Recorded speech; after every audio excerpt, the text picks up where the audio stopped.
कोकणच्या जलप्रवासाचा आज एक नवा अध्याय लिहिला गेलाय. मुंबई ते विजयदुर्ग अशी रोरो सेवा आजपासून सुरू झालेली आहे आणि या प्रवासाचे साक्षीदार होण्यासाठी आज भाजपचे नेते आणि माजी मंत्री भाई गिरकर सुद्धा या बोटीत उपस्थित आहेत. भाई, स्वागत आहे आपलं प्रहार न्यूजलाईन मध्ये. काय सांगाल, पहिला प्रवासाचा अनुभव कसा आहे? कोकणवासियांचं 48 वर्षानंतरचं हे स्वप्न होतं.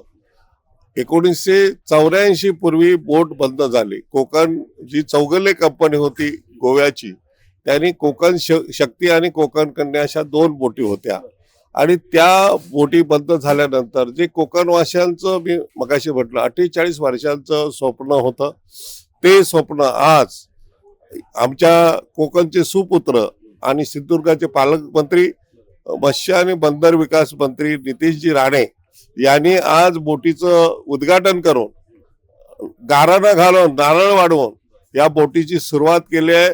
मुंबई ते विजयदुर्ग ही बोट साधारणतः 6 ते 7 तासात जाईल. पूर्वीची जी बोट होती, मी जवळजवळ 50 वेळा लहानपणापासून प्रवास केला असेल, त्या बोटीमध्ये आज ज्या सुविधा आहेत त्या सुविधा नव्हत्या. आम्हाला तर कोकणवासियांना अंडरग्राऊंड जो फ्लोर होता, थर्ड क्लास, तोच असायचा.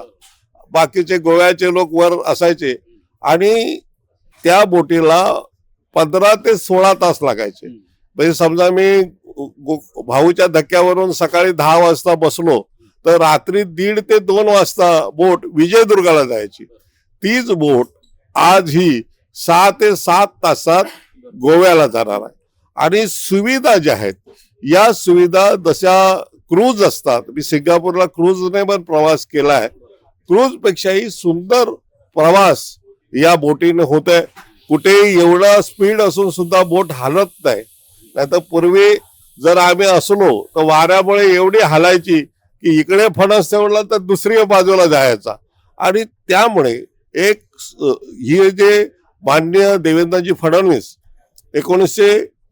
2014ला मुख्यमंत्री झाले, त्यांच्याकडे बंदर खातं होतं, त्यांनी हे जलमार्गाचा पाया रोवला आणि हा जलमार्ग सुरू करावा असं त्यांनी म्हटलं. केवळ इथंच नव्हे, आपल्याला माहिती आहे मांडवा ते भाऊचा धक्का ते मांडवाही सुरू झाले.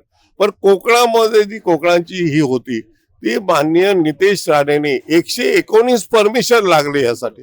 या सर्व परमिशन काढून या म्हणजे जनरल क्लास आहे, हा एक सेकंड क्लास आहे, अजून एक क्लास आहे. तर या क्लासपेक्षा 3 क्लासमध्ये सर्वांना या प्रवासाला सुविधा करून दिलेल्या आहेत. सगळ्या प्रकारचं या ठिकाणी कॅन्टीन आहे, ज्यांना पाहिजे ते मिळू शकतं. त्यावेळी तसं नव्हतं एवढं, एकच होतं, मच्छी करी वगैरे मिळायची, बाकी काय गोवानीज फूड असायचं. यावेळी ज्याला जे पाहिजे ते मिळालेलं आहे. आणि हा जो आनंद आहे हा वेगळा आनंद आहे. मी खात जातोय तो मी विजयदुर्ग गिर्याचा असल्यामुळे हे जे सगळे कोकणवासी, विशेषतः नितेश राणेंचं स्वागत आणि सत्कार करण्यासाठी मी जातोय. तिथे ढोल नगारेही कार्यकर्त्यांनी आणणार होते, परंतु आपल्याला माहिती आहे त्यामुळे कार्यकर्ते थांबलेले आहेत. थोडं नितीशजींना, अमित शहाजी येणार आहेत त्यामुळे प्रवास थांबलाय. परंतु त्या ठिकाणी कोकणवासी आपल्या जे आहेत, आमच्या विजयदुर्ग पंचक्रोशीतले ते सर्व नागरिक आपल्या स्वागतासाठी आलेले आहेत.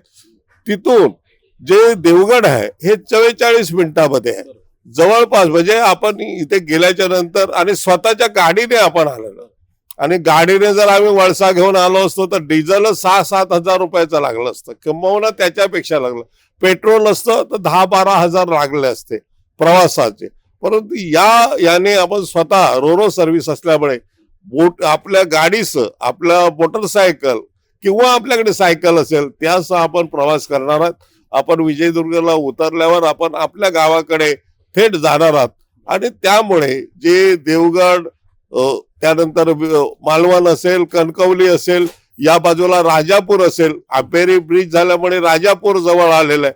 अशा या जवळ गावांना, आणि आज एक प्रवासी बसलेले आहेत जे विकासक आहेत, ते या बोटीने विजयदुर्गला जाणार आहेत आणि तिथून ते गोव्याला जाणार आहेत.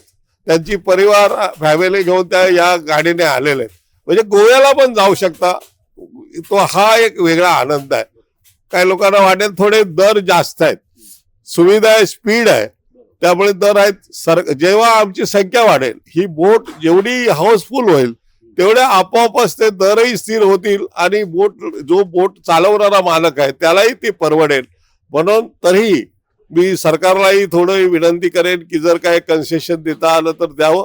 आणि कोकणवासियांना जसं आज नितेश राणेंनी डिक्लेअर केलं की यापुढे मालवण, वेंगुर्ला या ठिकाणी सुद्धा जेटी बांधून, कारण ही बोट थांबली पाहिजे.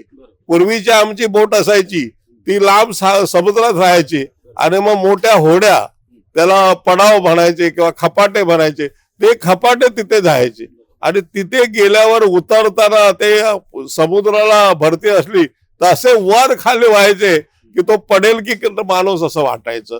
त्यामुळे त्यावेळेची जी अवस्था होती, आता ही असे की तुमच्या गाड्याही गेल्या पाहिजे, त्या गाड्या काय खपाट्यात ठेवून जाता येणार नाही. तर या सगळ्या सुविधा जे केलेल्या आहेत. म्हणून मी नितेश राणे साहेबांचं, त्याने जे हे कोकणवासियांचं स्वप्न, ते विकासाची कामं करतायत. आमच्या सिंधुदुर्गाला त्यांनी खूपच न्याय दिलेला आहे. सर्व जे सुविधा सोयी पुरवण्याच्या अजूनही त्यांनी मागणी केलेली आहे. अनेक प्रोजेक्ट आणायचा त्यांचा विचार आहे आणि त्यामुळे त्यांना मी विशेष धन्यवाद देईन. आणि मान्य देवेंद्रजी फडणवीस यांनी हे स्वप्न साकार त्यांचंही होत आहे आणि कोकणवासियांसाठी जी सुविधा त्यांनी उत्पन्न केले त्याबद्दल त्यांना धन्यवाद. कोकणवासियांना मी आग्रहाची विनंती करेन, जेव्हा कोकण आपला जसा, हे लोक जेवढे आपण भरभरून जाऊ तेवढी ही बोट अधिक चालेल. आता एक बोट आहे तर उद्या 2, 4, 10 बोटी होतील. जसं पूर्वी आमची कोकण शक्ती, कोकण कन्या होती, तसे 2 बोटी होत्या. आता ही बोट अल्टरनेट डेला चालणार आहे, कारण एकच बोट आहे. जसे प्रवासी लाभतील, मला खात्री आहे की आमचे नितेश राणे म्हणजे डॅशिंग मंत्री आहेत आणि देवेंद्र फडणवीस ते कार्यतत्पर आहेत, तर ते अनेकही बोटी सुरू करतील. पण कोकणवासियांनी भरभर द्यावं. ह्यातून कोकणवासियांना रोजगार उपलब्ध होणार आहे, तिथे हॉटेल चालणार आहेत, त्या ठिकाणी प्रवासी येणार आहेत आणि प्रवासी आले की अनेक ज्या आमच्या वस्तू आहे, कोकण प्रोडक्ट आहे, त्याचाही खप होणार आहे आणि आमच्या महिला आणि पुरुषांना रोजगारही प्राप्त होईल. त्यामध्ये पुन्हा एकदा मी नितेशजी राणे यांना खूप खूप धन्यवाद देतो. भाई, तुम्ही स्वतः मालवणी आहात. मालवणी माणूस कुठल्याही आनंदाच्या क्षणात गाराणा घालत असतो. तुम्ही या बोटीतून प्रवास करताय, या बोटीचाच पहिला दिवस आहे. नितेश राणेंना आणि या बोटीला कशा गाराण्यातून शुभेच्छा द्या. मी देवा महाराजा, तू वेताळा सर्व उभं राहो आणि जो आमच्या मोठ्या राजांचा झिलको नितेश राणे, जो महाराष्ट्राचा मंत्री आहे, जो ज्याच्याकडे बंदर विकास खाता, त्याने गेल्या 44 वर्षाचा ह्या स्वप्न पूर्ण केला नाही. त्याका चांगली बुद्धी आणि त्याचा विकास करणे महाराजा. जर कोण आडवो येलो तर त्याला उभो कर, 1चे 21 कर, 5चे 25 कर.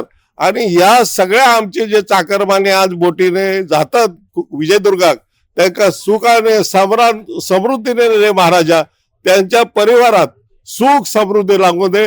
आमचे रामेश्वर, आमची चौदेश्वरी, गिर्याची आणि विजयदुर्गाची तिकडचे जे आमचे देव आहेत, ते देवांका मी साकडा घालतोय की ही बोट सतत चालू राहून दे.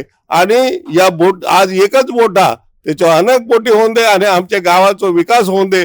आणि राण्यांनी आणि मोठ्या राण्यांची तब्येत थोडी बरी नाही, त्यांना पण त्यांची तब्येत चांगली करून, कारण पहिलो जो विकासाचा मुहूर्त तो मोठ्या राणेने म्हणजे नारायणराव राण्यांनी केला नाही.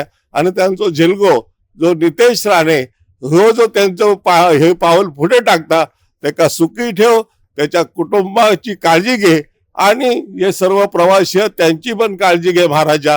होय महाराजा. धन्यवाद सर आमचे संवाद साधल्याबद्दल. तर हे होते भाजप नेते आणि माजी मंत्री भाई गिरकर.